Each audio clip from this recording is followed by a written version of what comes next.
Good afternoon and welcome to Multimedia Camp Update. I'm Erin. And I'm Tiana. Thank you for joining us. Our top story today is the birth of the royal baby, the biggest news out of London since the Olympics.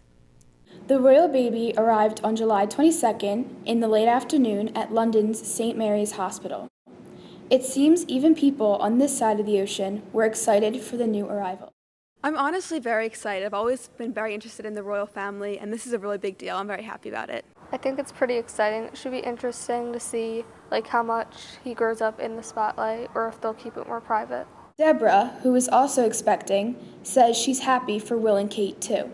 I'm very excited for her, being it's her first, and I wish her all the best. But the big question now, what are they going to name their baby boy? Possibly Charles. I'm honestly not too sure. They'll probably have an original name and then the name of one of their ancestors in the middle and the third name or whatever, but I'm not really sure. We'll have to wait and see what happens. I have no idea. I don't know. I think it's going to be something a little old-fashioned that they're getting from their ancestors. As you can see, people have different opinions on the royal baby. We wish the best of luck for Will, Kate, and their new son. With all of the focus on the royal baby and his name, we started thinking about baby names in general. Here are Daniela and Maddie with that part of the story. Lots of people think that William and Kate will pick a traditional name for their little boy. But traditional is not always the choice here in the U.S., especially for celebrities.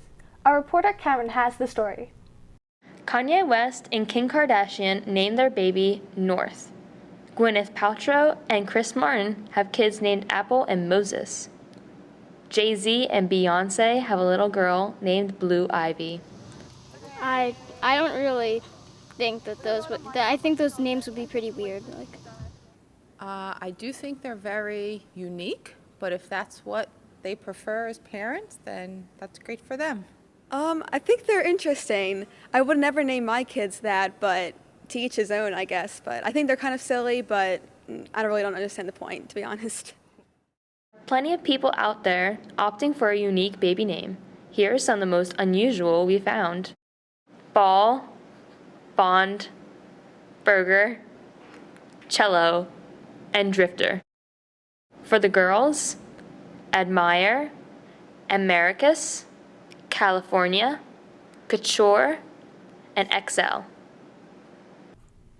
But certainly not everyone is picking unusual names. Some of the most common names this year were Noah, Mason, and Jacob for the boys. And Emma, Olivia, and Charlotte for the girls. When we come back, a look at summer vacations and a football season preview. The first day stepping on the court, I couldn't keep up. That motivated me to step up my game. When I reach a goal, I set a new one the next day. And my next goal is to go to college. Mastering the court takes persistence. So does getting into college. I've got what it takes. So do you. Welcome back to Multimedia Camp Update. I'm Callista. And I'm Maya. It's hard to believe, but the summer is almost over. So we wanted to see what young people in the region have been doing with their time off from school. Not everyone is staying at camp this year. Many people are traveling near and far to go on vacation. Beaches are a very popular option. My favorite vacation spot is in Avalon at the beach because my uncle owns a beach house and we go there a lot. It's just really fun. I get to hang out with my cousins. My favorite vacation spot is Ocean City, Maryland because I find it to be relaxing there and I like the beach. It's nice to relax at the end of the summer, walk on the boardwalk, go to the different stores and the arcade that they have. My favorite vacation spot is Ocean City, New Jersey. My family and I have been going down there for at least the past 10 years now. We've owned a house since I was 8 years old. And it's just a blast going down there. I enjoy the beach, I enjoy the boardwalk, and it's become a family tradition. Some people traveled a bit further for sunny weather. I like to go to Florida, and I like it there because I like going to the pool. And it was really hot. Some people we talked to crossed the ocean for vacation. I was able to go to Ireland, London, and Wales. We spent a lot of the time in the major metropolitan area. There was a lot of shopping, a lot of sightseeing. I saw Big Ben. I saw the big Ferris wheel, the Eye. I think it's a lot different from America, but it's also very culturally enriching. If you're still deciding where to go, here are the top vacation cities. Toronto, Canada, Paris, France, San Juan, Puerto Rico, London, England, And topping the list is Cancun, Mexico. If you're about to go on vacation, here are a couple packing tips. First, don't fold everything, just roll it up. And before you do anything, make a list about what you'll need. That will help you stay organized. Now we head over to Susan. Thanks, Glista. Summer isn't just about vacation. For football fans, it means training camp. Big changes are in store for both the Philadelphia Eagles and the Temple Owls. Let's get the latest from Jake. Thanks, Susan. You are right. There are big changes in store for the Eagles, and one of the most interesting storylines is who will be at the quarterback position. All over the Delaware Valley, people are gearing up for another year of NFL football. At Temple Ambler, Eagles fans are intrigued by their new-look team. Getting rid of Andy Reid, getting a new coaching staff is definitely going to be a big change, but I am excited for the season. I'm really excited for this season. I think Chip Kelly is going to do a really good job. I'm excited to see what his style of offense is and how he can improve the defense.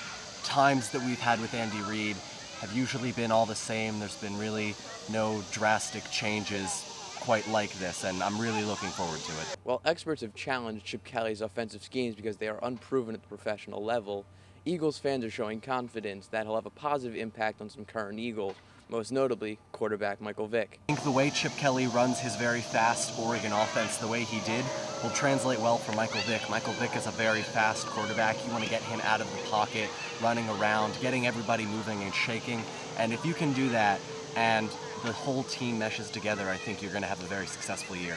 But Vick is not guaranteed the starting job. Kelly is the veteran engaged in a battle with fellow quarterbacks Nick Foles and rookie Matt Barkley.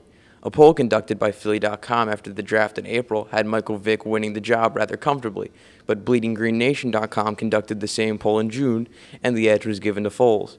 Those at Ambler seem more than willing to count Foles out. I think Vic comes out on top. I think it's his to take, and I hope he does take it. I think Vic starts the season, but Barkley will eventually take over around week 4, 5, or 6. Regardless of who starts at quarterback, fans are split as to whether or not the Eagles are good enough as a whole to make a playoff run. Probably 7-9. 7-9, 8-8. And just missing the playoffs there? Just missing the playoffs, yeah. Honestly, I think they'll make the playoffs, but it's going to be a tough race all year, especially with our division. The Eagles aren't the only ones making adjustments. Temple football also has a new coach at the helm. Former head coach Steve Adazio left the program to join Boston College after just 2 seasons. He amassed a 13-11 record with the Owls and brought the university its first bowl win in over 30 years. Matt Rule takes control of the football team now. Rule was a coach on the Temple staff from 2006 to 2011 before joining the New York Giants of the NFL in 2012. The football roster itself has also undergone a massive change in its landscape. At the advice of Coach Rule, 2-year starting quarterback Chris Coyer makes the switch to halfback, and inexperienced junior Connor Riley now becomes the team's play caller. Furthermore, kicker Brandon McManus, defensive end John Yabuti, and offensive tackle Martin Wallace have made the jump to the NFL. Only time will tell whether or not Coach Rule will adequately be able to fill those holes. And here's the schedule for the Owls. They open the season August 31st at Notre Dame. Other notable games are Louisville on October 5th at the Link, and they play Rutgers November 2nd. When we come back, amazing numbers on young people using social media. #huge. Stay with us.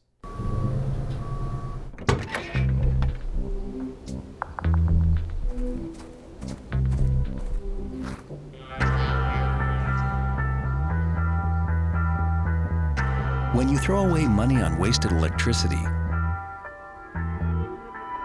you're throwing away everything you could have bought with it. Saving energy saves you money. Learn more at energysavers.gov. Welcome back to Multimedia Camp Update. I'm Caitlin. And I'm Chris. It's easy that we're talking about our summer vacations, the royal baby, or our favorite sports teams. We're using social media to do it. New figures are out showing just how much we tweet, post, and like. Our social media reporter Adam has that story. YouTube, Facebook, Twitter, Instagram, Tumblr. These are just some of the many social media sites taking over our generation. According to the latest numbers, time spent online is up 21% since 2011. 95% of teens use the internet, and 93% have a computer or access to one. How much time do you think you spend online? I would say at least 2 to 4 hours a day, maybe even more. I really enjoy going online and researching and looking up stuff and like that. Facebook may not be as growing as fast as some other social media, but it's still huge. Right now, there are 665 million people using Facebook every day, and each month, more than 1 billion people log onto Facebook around the world. Twitter is the fastest growing social network with 288 million monthly active users. From June 2012 to March 2013, it grew by 44%. In 10 months, it has gained about 389 million new users. Social network users feel that Twitter is becoming the new king of social media. We asked teenagers which site they feel is most popular. Twitter's definitely the most popular. Over the past 2 years, I think it's grabbed the title of top social media site from Facebook. And there's hashtags everywhere. Facebook has now stolen the hashtag idea. So I think you can say Twitter's king now. Oh yeah. Probably Twitter, definitely Twitter. Like I think while Facebook is still relevant these days, Twitter has definitely surpassed it and is a big deal right now. YouTube is also showing enormous growth. Right now, according to social media statistics and facts of 2013, more U.S. adults watch YouTube than cable TV. There are now 6 billion hours of video watched every month. Do you watch more YouTube or TV? Definitely YouTube. I'm always on YouTube looking up funny videos or tutorials, everything. I'm just a big YouTube fan. YouTube. I think I watch more TV. I'm big on the sports channels like ESPN and whatnot, but I do frequent YouTube for other videos. As stated on Pew Internet, 78% of teens now have their own cell phone, and most of them have their own smartphones. This makes it easier for them to check social media sites. And we have breaking news to report. We have just gotten word that the royal baby has been named. The word from Buckingham Palace is that the baby has been named George Alexander Louis. Thanks so much for joining us, and on behalf of everyone at Multimedia Camp Update, have a great day.